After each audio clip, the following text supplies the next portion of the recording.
All right, in question 36, we're going to do a linear regression. And in order to do this, you have to do new document, add lists and spreadsheets. You're going to go to column A, call that X. Column B, you're going to call that Y. And then you have to enter in this data for the math data and the English data.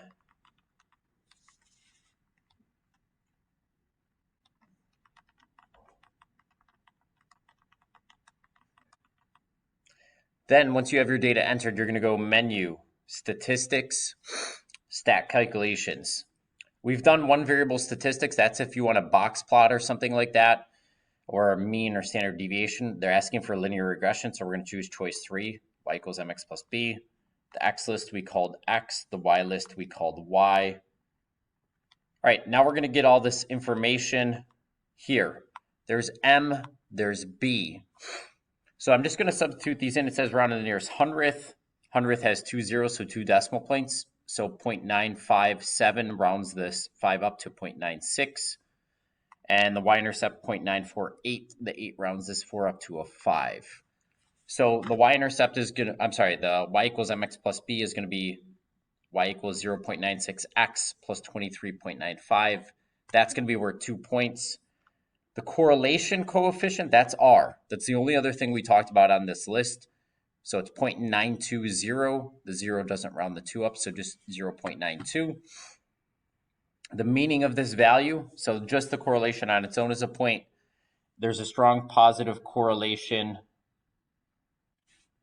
between percent scoring 85 or higher on math and English. Typically, as one goes up, the other goes up. So that would also be a point. That's going to get you to your 4 total points. Question 37, the last question on the exam. This is worth 6 points. Dylan has a bank that sorts coins. The front panel displays the total number of coins and the total value. So we have 90 coins total with a value of $17.55.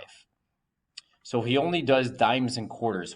Write a system of equations. So this is going to be 2 equations in 2 variables, so like x's and y's, or d and q for dimes and quarters. So here's what we're going to do. We know that the dimes plus the quarters is 90. There's 90 total coins.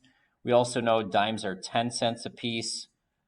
Quarters are 25 cents a piece, and altogether he has $17.55 in the bank. Okay, so that right there is probably going to be worth 2 points.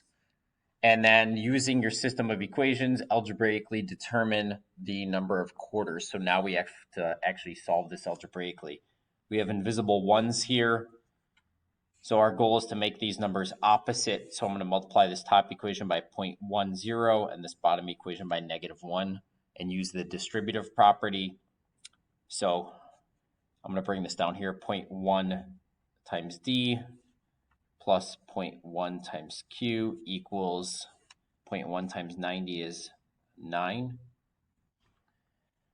-1 times this, so negative 0.1d minus 0.25q equals negative 17.55.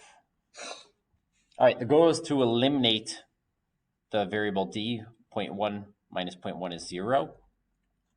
0.1 minus 0.25 is negative 0.15q equals 9 minus 1755 is negative 855. So at that point, what you want to do, divide by negative 0.15. And if I take a minute and do this in the calculator, I get 57. So there's 57 quarters that he deposited.